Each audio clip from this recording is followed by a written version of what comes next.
who is the person that you're like, oh, I definitely want to beat this guy? Like every time that you match up, you're like, I gotta get the best of him. Oh, it's gotta be my brother. It's gotta be Mitch. It's 100% Mitch.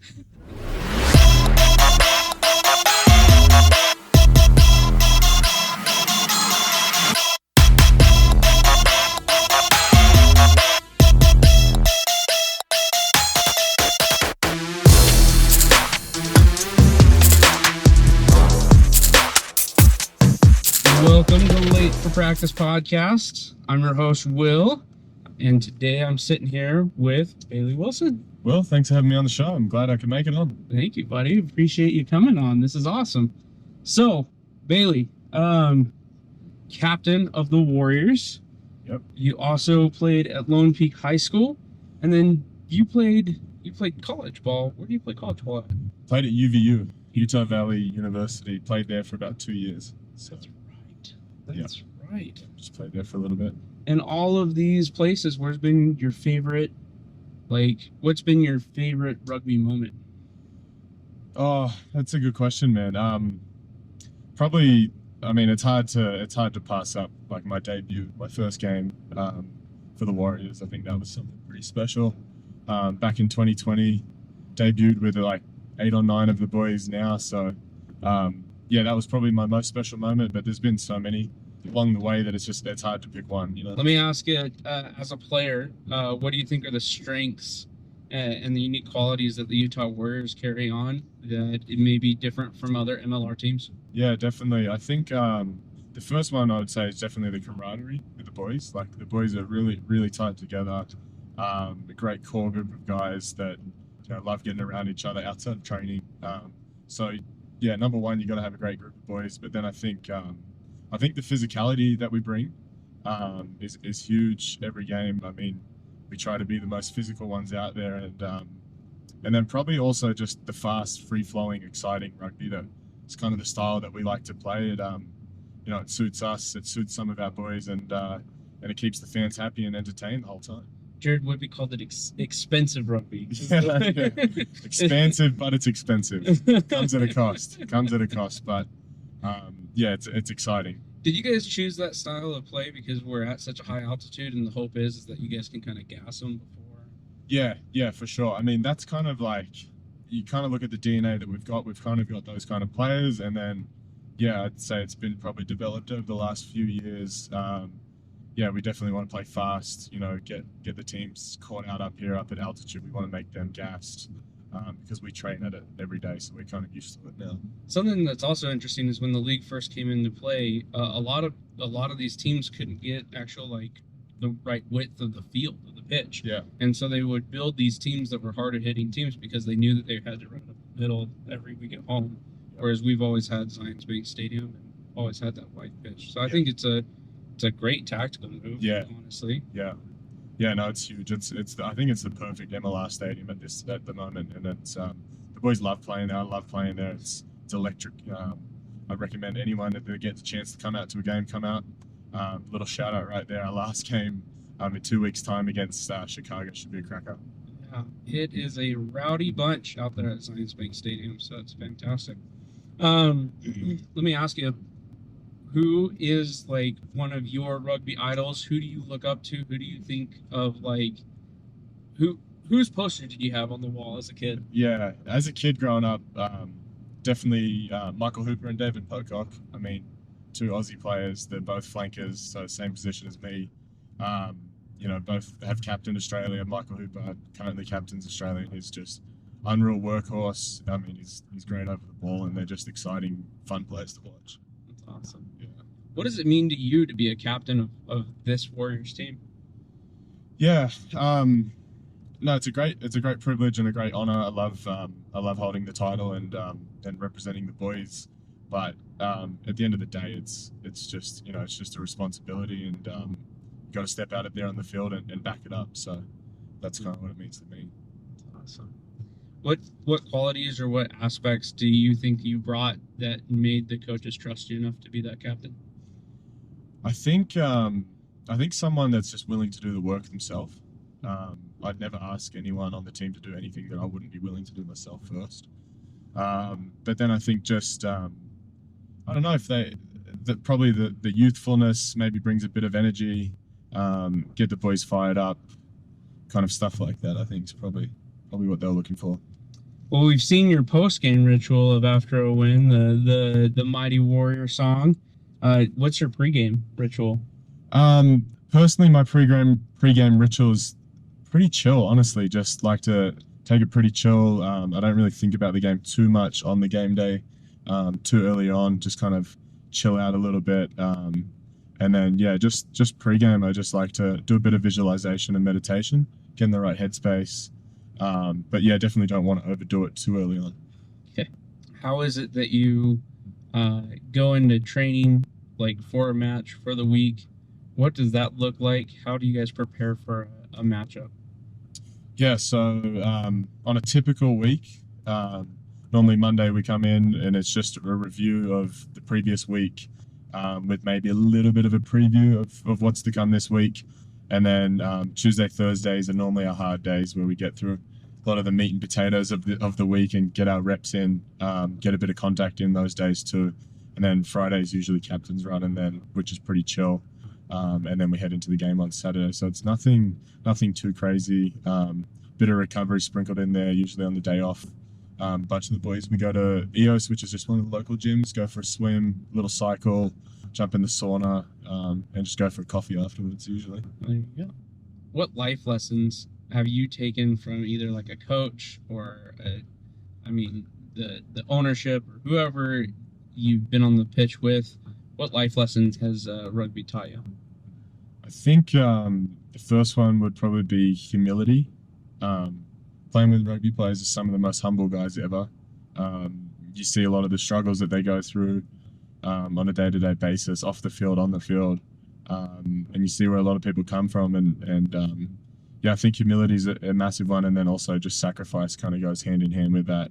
The sacrifice of putting your body on the line, of getting up and going again, doing the extra rep, whatever it is, the sacrifice of, even if it's not eating a dessert or whatever, it's just, that's all those little sacrifices that add up. So probably humility and sacrifice, I would say, would be the biggest two lessons. Interesting. How did your parents play a role in like shaping you to be the professional athlete that you are today? Yeah, it's that's a great question actually. So mum and dad both actually played rugby. So I come from a rugby family where they both played, and then all my brothers played. So I was the youngest of four boys. So kind of grew up and was kind of destined to play rugby, and kind of got thrown in the deep end there as well. Being the youngest, you kind of get forced to grow up a little bit quicker than you should. But no, they've always supported me so much. Mum's dropped so much to get me to practice or to get me to a game or whatever it is. She's always there. And then dad's just it's the talks in the car after the game of what you didn't do so well that game and what you need to do. So it's those little coaching things that kind of went a long way and kind of shaped me to be the player I am now. You guys used to call your mom the dream killer. Is that Yeah. an accurate thing? Oh, I wouldn't say you're far off. You're not far off. Yeah, no, she was. It was funny actually how she got involved. She didn't actually want to play rugby, but she was at the club every single week because all the boys were there and my dad was there. So halfway through the season, the women's team had a few injuries, and she knew the game well because she was on the sideline watching. So she ended up jumping in and finishing off the rest of the season with them. So that's pretty funny. Your brother plays for New England. Yep. Did he start in the MLR after you, though he's older? We actually both started, I believe it was, the same year. We both started the same year in the MLR. Interesting. Yeah. That's kind of cool. Yeah, pretty interesting story how it all kind of all happened. Was he? I mean, were you guys just drafted, or I guess signed the same time? Because there wasn't a draft in 2020, right? Yeah, there wasn't a draft at the time. I'd gone to a few of the Warriors Selects practices, and played a few games with the Selects and against the Selects actually. So I kind of got drafted that way. And Mitch had just been on the phone with with the Free Jacks, and knew a few people up there that wanted him to come up, and he enjoyed Boston and found it a good fit for him. So yeah, but we both signed the same year. Same year. Awesome. Yeah. Having a brother in the league must be fun. You get to follow somebody else's career as like a fun thing, but then also like I'm sure the game days are stressful for the rest of your guys' family. Yeah, definitely.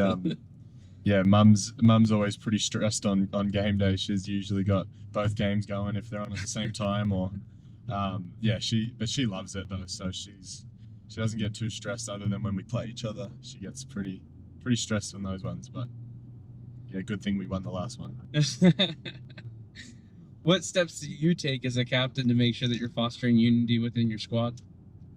Yeah, it's a good one. I mean, we do a lot of little things at training, a lot of little culture things. Culture's huge, trying to get the boys around each other. I mean, luckily enough, we've got the right boys that make it pretty easy. But yeah, we do a lot of little things. We have a lot of little traditions that we kind of do along on the team. I mean, we've got the post game song. We've got your typical rugby things where you've got the sheriffs and we do team activities together and stuff like that. We hang out together. We do a bunch of things together. We're not just friends on the field. We're also friends off the field, which is just awesome. Couldn't ask for a better team. It's good, man. When you have guys that have disagreements, how much do you have to get involved? Yeah, we have scuffles all the time. Actually, today we had 2 scuffles at training. So I mean, it happens all the time. It's the competitive nature and the competitive environment that we have together, which is unreal. That's what you want. You want boys pushing each other and testing each other and pushing their boundaries. But yeah, I mean, it usually gets kind of sorted out after the tempers cool a little bit anyway, and after training, everyone's always mates anyway, so it's not too big of an issue. But yeah, for the boys that do have a little scuffle during training, they have a little hug and a kiss at the end of training in front of the team, and they're all good again. So well, you're gonna get that in any competitive sense. I mean, how many guys have gone to church ball and had sworn enemies afterwards? Exactly. How do you handle your mental state going into games? What do you have to do to maintain either a positive energy or just to keep your energy up? What are some of the tricks that you use mentally to make sure that you maintain focus? Yeah, I always try and have a positive mindset going into game day. I think if you have too much of a negative mindset, sometimes I think it can distract you from the process and what's in front of you. So I always try to stay positive and just try and keep the boys positive, keep them all fired up. If someone makes a mistake, if they drop a ball, whatever it is, try not let them dwell on it too much. Just kind of move on, next job mindset. But yeah, personally for me, what I do is, I do a little bit of meditation before the game, just a bit of breath work, kind of come to my senses, kind of get centered, and just aligned with a few goals that I've set prior to the game. I'll normally set about 2 to 3 personal goals for the game, and just kind of really focus on those. What do those goals usually look like for you? It just depends on the game. Usually it's work rate things for me. Yeah. I want to try to get over the park and get involved. But it could be just kind of it changes up depending on which team we play and what the goals are for the game. Yep. What is a flanker's role, and how do you see yourself on the pitch? And then can you equate it to different American style sport? Yeah, I'll try and equate it to an American style sport. Probably the closest to maybe a linebacker in American football. It's what I've been told, at least. But no, my job and responsibility is just to get around the park, get involved a lot, make a lot of tackles, a few big carries. Want to try and get over the ball and make their breakdown a mess, slowing it down so they get slow ball, and poaching the ball where you can, and then just set piece time as well. Just being involved there. But the main thing is probably just work rate, getting involved, getting a lot of carries, getting a lot of tackles, just getting involved. Is it safe to say that in the Warriors, in the Warriors defensive scheme, that you're kind of pushing? I I don't want to say that you're pushing the ball to the center to like make a big tackle, or even to like one of the locks to be able to pick that ball out. But that's kind of what it seems like in the scheme of things. Is that you're kind of pushing them either to the lock or to the center, and then keeping them from the outside. Like that's your first priority. Yeah, I mean, we try and get it set up on defense where we have our big boys in the middle, just so it's less running for them, so they're not getting tired and fatigued. And then we normally have the flankers, the loose forwards, kind of on the outside of that, and then with the centers and the wings. So yeah, usually our bigger boys are in the heart, in the middle, so they don't have to do as much running side to side. That's kind of our goal, and then yeah, we want to contain them on the edges if we can shut them down and not let them go wide. That's a huge win. If they do manage to get on the outside of us, we'll control that and play a little bit softer and maybe give them a few meters, but make sure that we can number up and not get beat with an overlap out wide. A lot of defense is that kind of trust of making sure that, or I guess you're not really making sure, but knowing that your teammate is going to be filling their section and filling their lane. So. Yeah, definitely. No, trust is massive. We talk about it all the time. Trust the system, trust your teammate, trust that they're going to make the tackle and they're going to do their job, because then it allows you to do your job. If you're worrying in the back of your mind, oh, is he going to get there? Is he going to make this tackle? Then it's distracting you and taking you away from your job and your responsibility.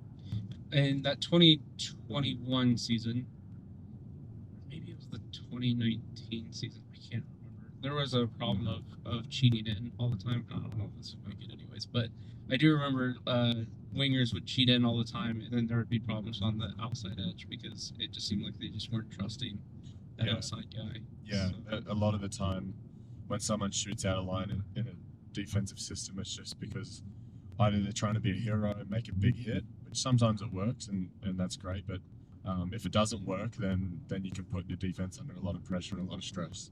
Good. What was the sport that you were going to play if you weren't playing rugby? Honestly, it's a tough one. If I wasn't playing rugby, I'd probably be skiing. Really? I'd be skiing a lot more, yeah. I love getting into the mountains, especially living here in Utah. You have to make the most of it. So I'd probably do that. It's a little bit of a less toll on the body. But yeah, I enjoy any sport really. I mean, I love getting out there and playing a bit of golf too. Mm-hmm. So probably a bit of skiing and golf is what I'd be spending my time doing if I wasn't on the rugby field. Do you prefer to follow Super 8 rugby or Super 5 or Premiership? Yeah, I prefer Australian. Yeah, that's a dumb question. No, you're good. No, I prefer watching Super Rugby. Yeah. But I'll watch whatever. Does that come down to the idea? So I've just started reading Total Rugby. Yeah. And that seems to be like the Super Rugby kind of style of your attack can come from anywhere and anyone at any point of time. Yeah. It has that. I'm trying to think of how I want to say this. Hey, I mean, that book came out in 1976, 78. Do you think that that's permeated throughout all the league, throughout rugby as the world? I mean, what do you think the long-term effects of playing that style has been for the world and for rugby? I mean, I think it's exciting to watch. People like watching people score tries. They'd rather watch someone score a try than kick 3 points for the whole game. So I think, people like that. But I mean, credit to a lot of the guys in the Premiership. They've, they kick a lot. Their set piece is very strong. It's very physical. Obviously, it's maybe a little bit slower of a brand than Super Rugby, but I mean, it's still great rugby that suits them, and it's just their different style. But yeah, I think teams probably do enjoy watching a bit more of a faster game with a bit more tries. How do you think the Warriors have done at marrying the two? Because you have guys from Premiership that are playing for you now, and you have guys that have been, Southern Hemisphere rugby guys for a long time. Do you think that the Warriors are doing a good job at marrying those two things? Do you think that there's something that you would want to see changed to make that happen better? Or I actually think we've done an excellent job at marrying those two together. Yeah, I mean, the style that we have is very fast flowing. We'll attack from anywhere, but at the same time, we've got an English fly half. So, um, but I think it complements us, and it's been working for us so far this season. So I don't think we'll really be changing it up too much anytime soon. playing professional rugby, has that always been your idea, or have you had a thought of like what would you be doing right now if you weren't playing professional rugby Yeah, it's actually always been my dream, professional rugby. full time? Huh? Yeah, it was always my dream. I never thought that it would happen this way. I didn't think MLR would be a thing. I never thought there would be professional competition here in America. So I'm absolutely stoked about that, which is, let me be able to live my dream. Um, but yeah, if I wasn't doing rugby, who knows what I'd be doing? I mean, I got into rugby pretty young, and I've been in it, but probably love to start a business of some sort. I went to Utah Valley University for a couple of years, studied business management there. So yeah, probably start a business of some sort. Who knows what it would be? Probably around rugby, probably involving rugby, but yeah, I'm just enjoying living my dream at the moment, playing rugby. So I have an 8-year-old at home who has a Bailey Wilson poster up on the wall. That's awesome. That is awesome. What would you say to a kid like that may want to one day be a professional rugby player, um, that in the future for himself? Yeah, I would just say play as many sports as you can. Enjoy it. Just have fun while you're doing it. Watch rugby on TV. You'll pick up a lot. But yeah, just enjoy it and have fun. That's the main lesson right there. Is just enjoy hanging out with your mates, enjoying being outside, passing the ball around. Just for the basic things. The real reason why we all love rugby. That's awesome. What would be like a message that you'd want to say to passionate fans of the Warrior base? I mean, you guys do go around and say what's up after every match, but like if First of all, it would be thank you. Um, we we appreciate the support so much. We have the best fans in the country, hands down. And we feel their support every single game, and that's why we come out of our way to say thank you. Thanks for coming out. Without them, we wouldn't be able to do what we do. So it makes our jobs possible. So we seriously just couldn't thank them enough. Yeah, like I said, they're the best fans of the country, and we feel them and they make an impact. They make a big difference at every single game, and we've got a great home record. We love playing at home in front of you guys, and we appreciate the support, and we can't wait to get back out there and at home again. so the Stanley Cup, right? When you win the Stanley Cup, you hoist it at the championship match, Yep. and then each player gets to take it home for like a day, Yep. right? So if you were able to take home the shield, the MLR shield, Yep. what are you doing with it? What's Oh. what's gonna be the thing? Yeah, I'm definitely eating my breakfast off it. I'm gonna cook some bacon and eggs and just eat it right off Just the back of the shield. Go for it. Just enjoy it. Yeah, It's a good that's answer. yeah, my favorite meal. Maybe a steak. Maybe I'll eat a steak off of it. Just a good just- steak. Yeah, just enjoy it. See, I think a huge warrior cookout, and you guys get like one of those big old pigs. Yeah, You yeah. roast it Yeah, right on top of the shield. That'll work too. Yeah, it'd That'll be, work. it'd be solid. Great idea. Just another plate at the function, eh? Heck yeah, man. It'd be pretty sweet. I just think of how funny that would be after like 20 years of like, these are all the meals that everybody's Yeah. had on top of I mean, it. you can't really drink out of it, so the next thing you got to do is eat off of it, I guess. Like, it's the only logical answer right there. You could go sledding on it, I Yeah, guess. maybe, yeah. Yeah, I mean, what's been the most rewarding part for you playing rugby? What have you taken away from it? Yeah, I'm super passionate about the growth of the game over here. And from when I first moved here to where rugby is now, I've seen it grow tremendously. So that's super rewarding. You know that you're a part of growing something that's going to be bigger than you. So that's really rewarding right there. And then I think just the impact that it has on other people's lives as well.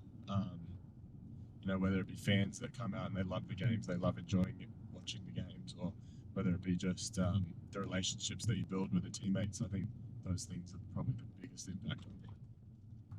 Yeah.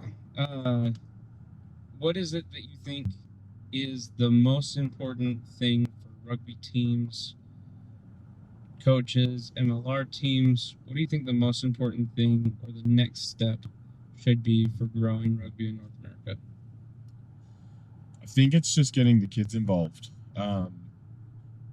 Obviously, you've got to have a good setup yourself, but then the next step from that is getting the kids involved at the grassroots level, getting their hands on a rugby ball. You're competing with so many other sports here, but what's really going to help is getting kids at a younger age, 5, 6, 7-year-olds, with the rugby ball in hand, and getting them out there and getting a feel for the game early on. And they don't need to commit solely just to playing rugby. Play as many sports as you can, but yeah, I think if they can get a rugby ball in their hand and get around and see a rugby game live, that they're going to fall in love with it. What do you think needs to change, or what do you think is the most pressing issue for North American rugby at this point? Oh, I got to be careful with this. Yeah, a little bit. I don't know, man. I think the national team getting more time together and building chemistry, I think would be huge. Obviously, getting them more time together, more funding, being able to play more games against quality opposition. I mean, you saw what happened to Argentina after they were competing in the rugby championship after a few years. At the start they weren't doing the best, and then eventually they're able to compete and hang with the big dogs. So I think something like that would be huge for America. Competing, playing more games each year, and then just getting the kids at the grassroots level more involved. The youth committees in each state, just getting them involved and getting out to support the kids. This is a totally different train of thought, and I'm going crazy now. But That's all right. How much film study do you guys actually do? It's like as a team or individually. Either way, yes. Yes. I want both. I want both of those. So as a team, we probably do. I mean, we go over clips in our meetings, and it's probably 20 minutes worth in our team meetings, 20 to 30 minutes. And then on your own, it's just, make sure you're watching practice over, make sure you're rewatching the game and watch a game or two of the opposition. So I'd say it's probably an extra hour a day after training. Are you watching for a specific player, or are you watching for like a design scheme of what the coach is going for? Yeah, so I mean, when I rewatch practice, I'm just watching myself where I can improve, trying to pick apart my own game. Mm-hmm. And same with when I rewatch the games from the weekend. It's the same sort of thing, just rewatching different moments of the game where I think I can improve, and looking for other opportunities. And then when I'm just scouting other oppositions, it's a lot of the time it's just a general overview. It's tough to go into too much detail because teams change their systems, sometimes every week, or they change their plays, so you can't get too caught up in that. But you definitely want to identify key players, key general overview points of how they play, their style, what they like to do. And then as a forward, I watch the lineouts and just try and get a gauge of who their main jumpers are, what kind of movements they have, and what kind of triggers to look for. I'm gonna go back to the USA Eagles because I thought that was interesting too. But very sporadic on the show, so That's all right. Try to keep up. No worries. My question would be with the USA Eagles. You said that it's important to have. Well, that's a dead end. It's important to have all of the players like kind of be together to get to know each other, and more camaraderie is essential in that. Do you think then that having the American Raptors playing in that, I guess it's the Super America League Yeah. that they're playing in. Do you feel like that's detrimental to establishing like a solid USA Eagles? Look, I don't really think so. I think it would be good to have everyone playing in the same competition, because then you can see how they are compared against other players in the same competition. But at the same time, I mean, the MLR, there's 13, 14 teams, whereas Super Rugby, back in Australia and New Zealand, there's only 5 teams. So a lot more of the national team players are actually playing together on a regular basis, whereas over here in the MLR, having so many extra teams, it kind of spreads the local or the US talent, kind of spreads it a bit thin. So, I mean, I don't think it's too bad having the Raptors compete in a separate competition, but just more time in camp and more time against other teams, I think would make up for that. I think it's interesting that you and your brother end up in what I think is, I'm not going to say the most passionate fan base, but they are pretty passionate fan bases on both sides. Yeah, so, definitely. New England knows how to throw a party up there for their rugby matches. Yeah, they put on a good event. Yeah. I think I saw one time they had like a jacuzzi set up like at the end of the try zone. Yeah. That's hilarious. Yeah. Good for them. That's super funny. Not really like the proper stance, but it's still good. It's still a party. Hey, whatever you got to do to get the fans out. Yeah. Especially with the cold up there. Yeah. Seriously. So. Beast. Let me ask you, with playing rugby, being from Australia, do you have like a hope to play in like a Super Rugby league at some point down in Australia? Is that something that you not wish for, but kind of hope are in the cards? Yeah, definitely wouldn't turn down any opportunities over there or back home. I think it'd be awesome to play back there. But yeah, part of being a rugby player is traveling the world and experiencing different cultures and different things. So yeah, I'd love to go back home, but yeah, I'd love to go, pretty much anywhere and experience some different things. But so grateful to be here at the moment, and what Utah's provided has been phenomenal. And yeah, no, I absolutely love it here. Who's been your best roommate in training camp or otherwise, and who's been your worst? I won't say worst. Least connected. Well, I'll say Jamie Lane snores a lot. Okay. I'll say that. So that's not an easy one, but he's a great guy. Get along really well with him, but just snores a little bit. Likes to recharge. And the best roommate, I mean, that sounds like we need like a sleep apnea, contributor, something. Can we get a sponsor? Sleep apnea sponsor. Sponsor something. Sponsor this video. No, but as far as the best roommate, I mean, I think part of being a captain, you got to get along with everyone on the team. So, it's a hard one. I'm going to say everyone. Ooh, that's a lame answer. No, I mean, most of the time on away trips anyway, you're in the team room with the group of the boys, and you're pretty much just sleeping in the room, so it's not like you're really spending that much time in there anyway. But yeah, get along with all the boys. I'm kind of tapped out of questions. I mean, what's something that you would like say that needs to be talked about more in rugby? What's something that you think is like, oh, this is really special about our sport, but we just don't talk about it very often? That's a good question. I think America needs to kind of find their own style a little bit. I think a lot of the time we try to copy other countries or play like other teams play. So I think they kind of need to find their own brand a little bit, but I think that's coming. That's play style on the field, but then also like off the field with certain areas around the game time. Fans love to be entertained for the full game. They're not coming out just to see the rugby game. They're coming out to see full event. You know, the halftime show, the before the match function, the after match function, all those different things that goes into making up the whole entertainment value of the sport. So I think, yeah, just kind of finding their own